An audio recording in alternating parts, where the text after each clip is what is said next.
Hey guys, welcome back to Rudder Innovation, where today we're going to be learning how to swap out the control arms on this Toyota Highlander. Here we go.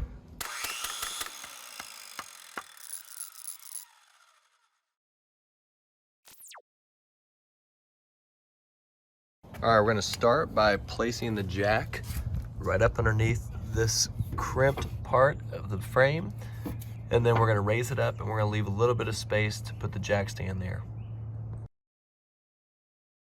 Before getting the tire all the way off the ground, I'm going to break all these lug nuts loose, and they're 22 millimeters. We're going to remove the plastic shield under the car by removing the 10 millimeter bolts and plastic clips to give us access to the control arm and the undercarriage of the car. If you're doing this, there's a 10 millimeter bolt on the front here. There's two in the back, but they are long coarse screws for plastic. And then they have these little plastic clips. You'll also have to remove the shield under the front bumper to give you access to the front engine mount. We took 10 millimeter bolts off, and they all look like this, except for two of them look like this. And the two that look like that are right here in the center.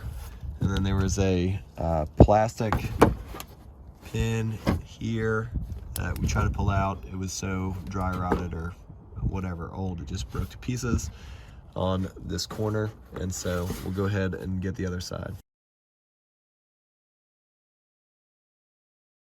The ball joint and nuts are all 17 millimeter. If you're not replacing the ball joint, you can remove the two nuts and bolt that attaches the ball joint to the bottom of the control arm.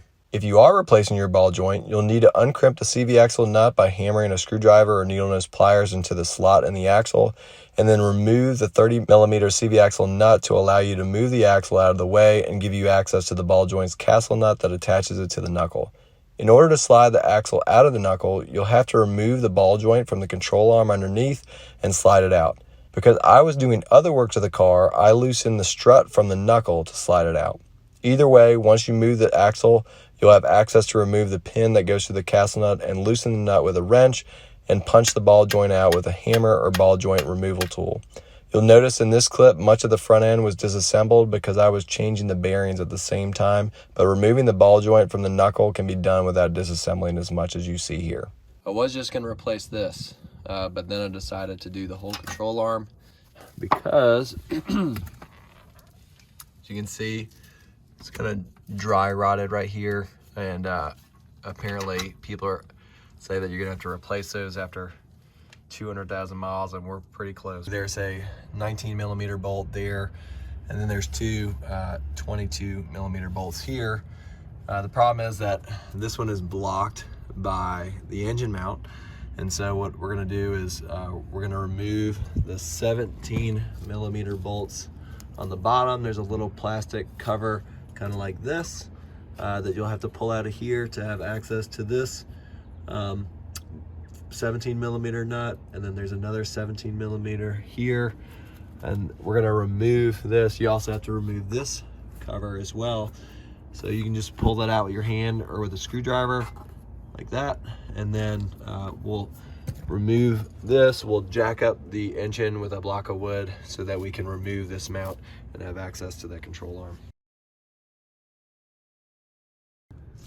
All right, now we're gonna get this 19 millimeter bolt off the top to remove the rest of this engine mount.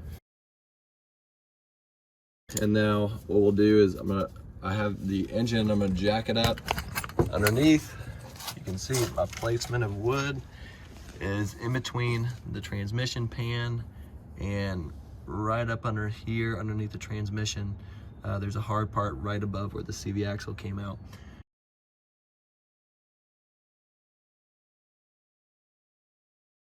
I've tried to get around undoing the subframe. I've seen people cut the bottom bolt out and push the bolt out of this engine mount and then use a regular nut and bolt to replace that, using a saw to cut it off. I'm just not gonna do that. So I'm gonna loosen the subframe here and here from the actual vehicle, and then we'll loosen that side too, because there's really just not enough clearance to get this bolt out. I've tried jacking it up, and it's getting to a point where it's just so much tension that it's gonna start lifting it up off of the jack stands.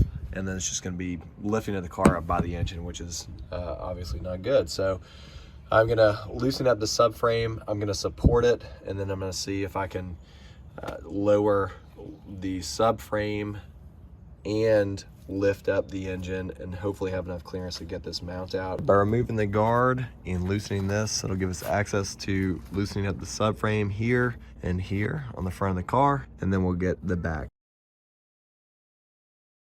All right, we got our 19mm bolt here on the front, and I do have the vehicle supported at the frame with a separate jack right there.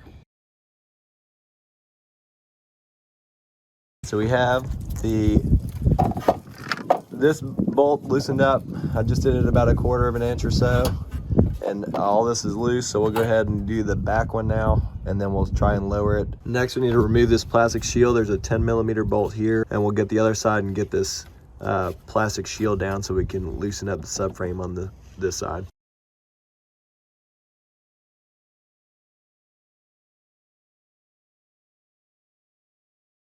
Underneath this side, there's 2 more bolts. We were able to just use a Phillips head and hold the top of this thing still to unscrew off of that.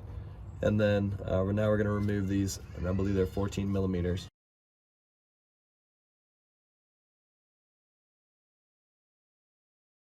Surprisingly, after loosening the subframe, it still didn't provide enough clearance, so I had to loosen the front motor mount as well. There are 3 nuts holding the front engine mount on, one in the front, the second is through a hole in the frame covered by a rubber cap, and the last one is behind the frame. I need to remove the nuts completely to gain the clearance necessary to remove the engine mount covering the control arm. I'm going to try and use a pry bar just to push the mount down and see if we can get that thing out of there. By doing that, we were able to get this mount out. Now we're just going to use these 2 22mm to get this control arm out of here, and then we'll put the new one in.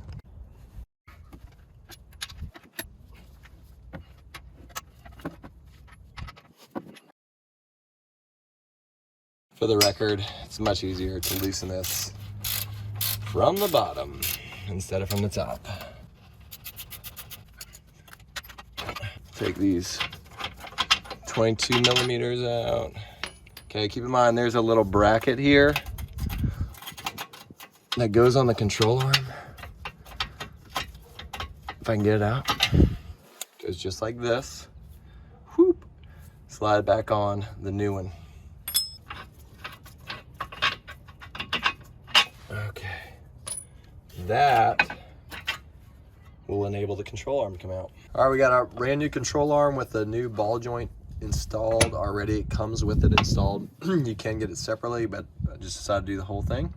We're gonna slide this back into this side right here, and then it pivots and slides forward over here. And do not forget to put this little bracket on, and it slides right over this piece right here on your control arm. So we're gonna lift this up, and we'll just slide it just like that into position. And we'll put those 22mm bolts back.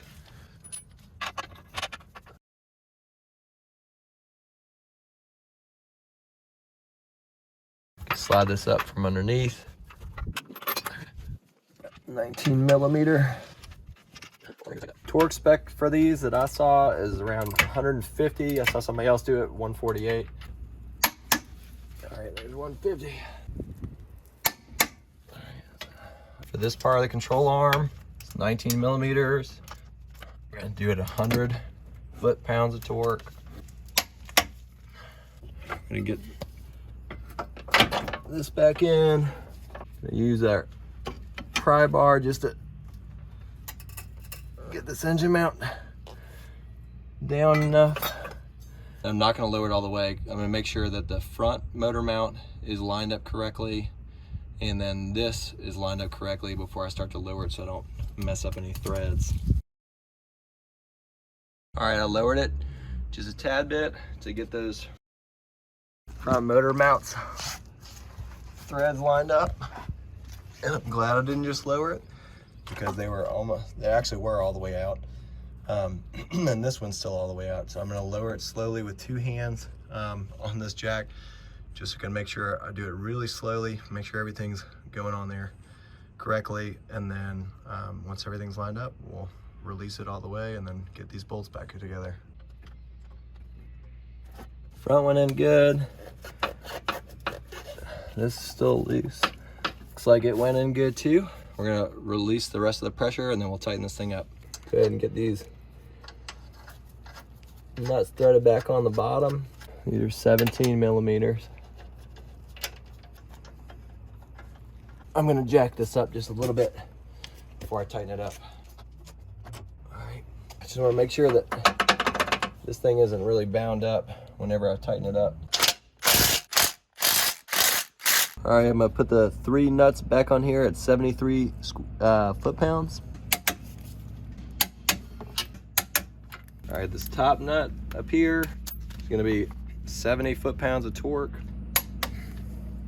We're gonna go ahead and get our subframe bolted back up. I really do not think that this was necessary. So before you do this step, I would just do the engine mount in the middle first. Supposedly these are 24 foot-pounds.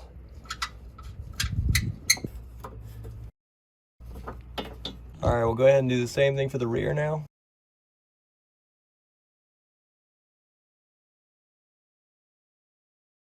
We're gonna tighten this up to 60 foot-pounds of torque.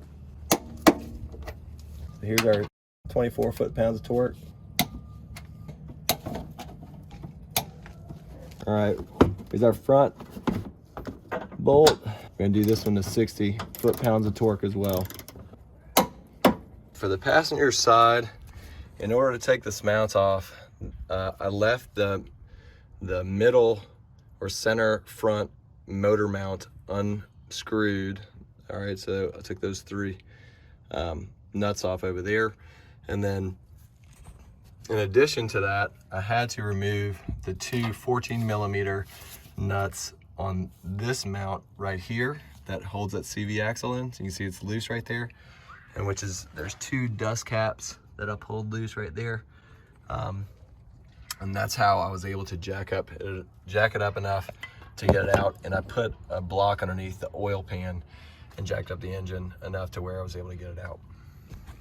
The passenger side was much easier than the driver side, and once I got the control arm swapped out, I used all the same torque specs as I did on the driver's side to reattach the control arm. The only exception was the CV axle bracket, which I just tightened up with my impact wrench, and then I tightened up the center motor mount in the front of the vehicle, which were those 3 bolts, one in the front, one through the hole in the frame, and the other in the back, to 73 foot-pounds of torque. So we got our brand new bearing pressed in there. Got our brand new control arm. Also have a video of doing this brand new strut. Let's go ahead and put our knuckle back in. If you're not replacing the ball joint like I am, I believe the bolt and 2 nuts that attach the ball joint to the control arm are all 94 foot-pounds of torque. Put our castle nut on there, get that tightened down. In order to hold this thing still while I'm tightening it up, I am gonna put the knuckle into the strut. All right. Also, you can get this tie rod. Loosening the tie rod is not a requirement to remove the control arm. Take the castle nut, put that on there. The torque specs for the ball joint are 90 foot-pounds.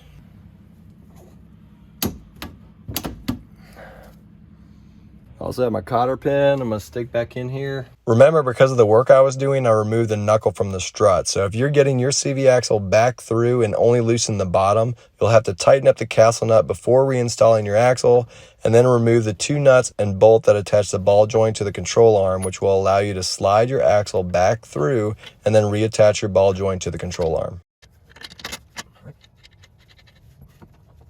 And we'll wiggle this thing through. There we go.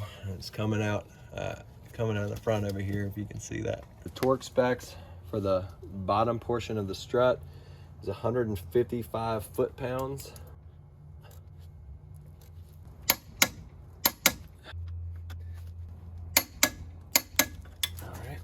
You're gonna tighten up the outside of this tie rod.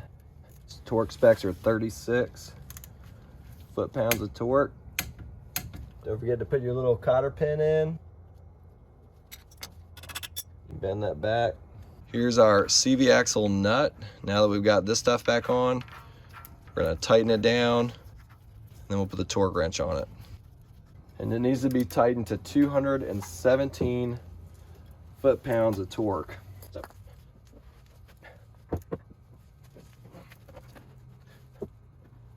I'm just gonna put my foot on it.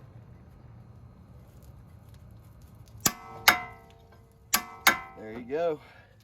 Now, you're not done. Once you tighten that, you want to take a flathead screwdriver and a hammer and punch right here where that groove is. You're going to hammer this nut down in there. I'm just pushing that nut down to where it doesn't come off. Got our axle nut back on. Let's go ahead and get our tire back on. I always recommend getting these started by hand. We're gonna do these 100 foot-pounds of torque. All right, go ahead and jack up the vehicle. Not to where we can remove our jack stand. We're gonna lower the vehicle. We're done. All right, guys, I hope that was helpful for you. If you have any questions, feel free to comment below. If you like this video, like it. And if you're watching on a medium, you can subscribe. Feel free to subscribe. We'll see you next time. Peace and God bless.